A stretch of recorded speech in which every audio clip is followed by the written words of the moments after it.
Hello മക്കളെ, എല്ലാവരും ഉഷാറായിട്ട് തന്നെ ഇരിക്കുന്നല്ലോ അല്ലേ? ഉഷാറായിട്ട് ഇരിക്കുന്നു പറഞ്ഞാലും എക്സാം അടുക്കുന്നതോറും നമ്മുടെ ടെൻഷൻസ് ഇങ്ങനെ കൂടിക്കൊണ്ടേയിരിക്കും. ഇപ്പോഴും പല കുട്ടികളുടെ പ്രശ്നം എന്ന് പറയുന്നത് എന്ത് ചെയ്യണം, എങ്ങനെ പഠിക്കണം എന്നൊരു ഐഡിയയും ഇല്ലാതിരിക്കുന്നത് തന്നെയാണ്. സമയം വൈകുന്തോറും നമുക്ക് ഈ ഒരു ടെൻഷൻ കൂടി വരും. പക്ഷേ ഈ ടെൻഷൻ ആലോചിക്കുന്ന സമയത്ത് എങ്ങനെ പഠിക്കണമെന്ന് ആലോചിക്കാൻ അതല്ലേ ഏറ്റവും ബെറ്റർ എന്ന് പറയുന്നത്. നമുക്കറിയാം, നമുക്ക് 10 സബ്ജക്റ്റോളം പഠിക്കാനുണ്ട് പബ്ലിക് എക്സാമിന് നമ്മൾ വെയിറ്റ് ചെയ്യുമ്പോൾ. പക്ഷെ അതിൽ ഏകദേശം വളരെ എളുപ്പത്തിൽ A+ നേടാൻ പറ്റുന്ന സബ്ജക്റ്റ് ഉണ്ട്. ഇപ്പം IT ഒക്കെ ആണെങ്കിലും നിങ്ങൾ നല്ലോണം ഫോക്കസ് ചെയ്ത് പഠിച്ചതിന് പ്രാക്ടിക്കലൊക്കെ സെറ്റാക്കിയാൽ നിങ്ങൾക്ക് പറ്റും. ബാക്കിയുള്ളത് നമ്മൾ നല്ലവണ്ണം എഫേർട്ട് ഇട്ടാൽ മാത്രമേ പഠിച്ച് അതൊന്ന് ഒരു കരയ്ക്ക് എത്തിക്കാൻ പറ്റുള്ളൂ.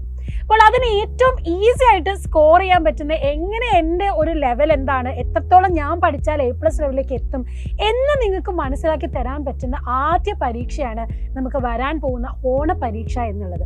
വളരെ കുറച്ച് ചാപ്റ്റേഴ്സേ ഉള്ളൂ എല്ലാ സബ്ജക്റ്റിലും. ആ ഓരോന്നും നമുക്ക് എന്ത് ചെയ്യാം, നല്ലോണം പഠിച്ച് മനസ്സിലാക്കാൻ പറ്റിയ ഒരു സമയവും ഇപ്പോഴുണ്ട്. ഒന്നാമത്തെ കാര്യം, SLC ആണ് എന്ന് അറിയുമ്പോൾ ആദ്യത്തെ ആ ചൂടിന് നല്ലോണം പഠിച്ച് സെറ്റാവുന്നതായിരിക്കും ആദ്യത്തെ ഒരു 3 ചാപ്റ്റർ എന്ന് പറയുന്നത്. അപ്പോൾ ബയോളജിൻ്റെ കേസിലാണെങ്കിലും കുറേ ഫിഗേഴ്സ് വരുന്നത്, കുറേ ടോപ്പിക്ക് വരുന്നത്, കുറേ പേരുകൾ വരുന്ന ചാപ്റ്റേഴ്സാണ് ഈ 1, 2, 3 എന്ന് പറയുന്നത്. ഇതേപോലെ ഏത് വിഷയം എടുത്താലും നിങ്ങൾക്ക് കൂടുതൽ കോണ്ടന്റ് വരുന്നതും ഏറ്റവും നല്ല തറവായിട്ട് പഠിക്കും നിങ്ങൾ ഈ ആദ്യത്തെ ഈ പാഠങ്ങളായിരിക്കും. അത് വെച്ചുള്ള പരീക്ഷയുമാണ് ഈ ഓണപ്പരീക്ഷ.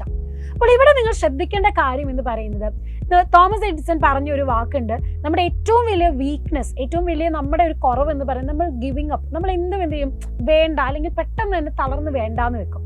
അവിടെയാണ് നമ്മുടെ തോൽവി എന്ന് പറയുന്നത്. നമ്മൾ എപ്പോഴും എന്ത് ശ്രദ്ധിക്കണം, എത്രത്തോളം പരിശ്രമിച്ച് എത്രത്തോളം നമ്മൾ എന്ത് ചെയ്യും, തോറ്റു പോകാൻ നിന്നാലും വീണ്ടും കയറി അതിനെ മേലെ പിടിക്കണം എന്നുള്ളൊരു ആഗ്രഹം അല്ലെങ്കിൽ വാശി എന്ന് തന്നെ പറയാം. അതാണ് നമുക്ക് ആദ്യം വേണ്ടത്. അപ്പോൾ അതിനു വേണ്ടി ഏറ്റവും നന്നായിട്ട് ഹാർഡ് വർക്ക് ചെയ്യാൻ പറ്റുന്ന സമയമാണിത്. ഇപ്പം നിങ്ങൾ നല്ലോണം പഠിച്ച് ഈ ഒരു ഓണപരീക്ഷയ്ക്കുള്ള ചാപ്റ്റർ ക്ലിയർ ആയി സെറ്റാക്കിയിട്ട് പരീക്ഷനെ നേരിട്ടാൽ അത് നിങ്ങളുടെ കോൺഫിഡൻസ് ലെവലാണ് കൂട്ടുന്നത്. എന്നെക്കൊണ്ട് എത്രത്തോളം സാധിക്കും, എന്നെക്കൊണ്ട് ഇത്രയൊക്കെ പഠിച്ചാൽ നേടാൻ പറ്റും എന്നുള്ളൊരു ഐഡിയ നിങ്ങൾക്ക് കിട്ടും. ആ ഒരു കോൺഫിഡൻസ് ലെവൽ കൂട്ടാനും നിങ്ങളുടെ കോൺസെപ്റ്റും നിങ്ങളുടെ സബ്ജക്റ്റും ക്ലിയർ ആയി സെറ്റാക്കാനും പറ്റുന്നതാണ്. ബാക്കിയുള്ളത് അതിന് ശേഷമുള്ള ചാപ്റ്റർ നമുക്ക് വീണ്ടും കോൺസെൻട്രേറ്റ് ചെയ്ത് പഠിക്കാം. അപ്പോൾ ആദ്യത്തെ ഒരു ഭാഗം നമ്മൾ പറയില്ലേ, ഹാഫ് ഡൺ എന്ന് പറഞ്ഞാൽ ഒരു ഫുൾ ഡൺ ഇതിലേക്ക് തന്നെയാണ്. അതുകൊണ്ട് അത്രത്തോളം ക്ലിയർ ആക്കാൻ പറ്റിയ ഒരു സമയമാണ്. അതുകൊണ്ട് ഇനിയുള്ള ദിവസങ്ങൾ എണ്ണി തിട്ടപ്പെടുത്തി നമ്മുടെ ലോഞ്ചിൽ നമ്മൾ പ്രൊവൈഡ് ചെയ്യുന്ന ടൈം ടേബിൾ ഒക്കെ വെച്ച് ക്ലിയറായി നിങ്ങളെ തന്നെ കാമാക്കിക്കൊണ്ട് നല്ല ഒരു ടൈം ടേബിളും സ്ട്രക്ചറൊക്കെ സെറ്റാക്കി തന്നെ പഠിക്കുക. നല്ലവണ്ണം ഹാർഡ് വർക്ക് ചെയ്യുക. അങ്ങനെയാണെങ്കിൽ മാത്രമേ നമ്മൾ വിചാരിക്കുന്ന എയിമിലേക്ക് നിങ്ങൾക്ക് എത്താൻ പറ്റൂ. നിങ്ങൾ ഓൾറെഡി നിങ്ങളുടെ സീനിയേഴ്സിൻ്റെ കുറേ വീഡിയോസ് കാര്യങ്ങളും അവരുടെ സക്സസിനെ പറ്റി അവർ പറയുന്നതൊക്കെ കണ്ടിട്ടുണ്ട്. കുറേ പ്രശ്നങ്ങളുള്ള കുട്ടികളുണ്ട്. നമ്മളൊക്കെ എത്രത്തോളം ഭാഗ്യവാന്മാരാണ്. പലതരത്തിലുള്ള ബുദ്ധിമുട്ടുകളിലൂടെയും കഷ്ടപ്പാടിലൂടെയും വന്ന് ഈ ഒരു ഫുൾ A+ നേടിയ കുട്ടികളുടെ ചരിത്രമൊക്കെ നിങ്ങൾ കണ്ടു. അപ്പോൾ അവരൊക്കെ എത്രത്തോളം കഷ്ടപ്പെടുമ്പോൾ നമ്മളൊരു നിസ്സാരമായിട്ട് നമുക്ക് വേണ്ടിയിട്ടൊന്ന് കഷ്ടപ്പെടുന്നത് എത്തുകൊണ്ട് നമുക്ക് പറ്റുന്ന കാര്യമാണ്. അപ്പോൾ അതിനുവേണ്ടി ഹാർഡ് വർക്ക് ചെയ്യുക. അതിനുള്ള സപ്പോർട്ടൊക്കെ ഞങ്ങൾ തരും.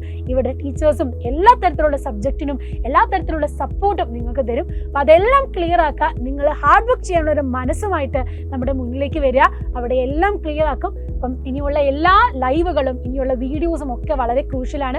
ഇമ്പോർട്ടൻറ്റ് ക്വസ്റ്റ്യൻസും PYQs ഒക്കെ നമ്മൾ പ്രൊവൈഡ് ചെയ്യുന്നത് എല്ലാവരും നേരിട്ട് തന്നെ പോയി കാണാം.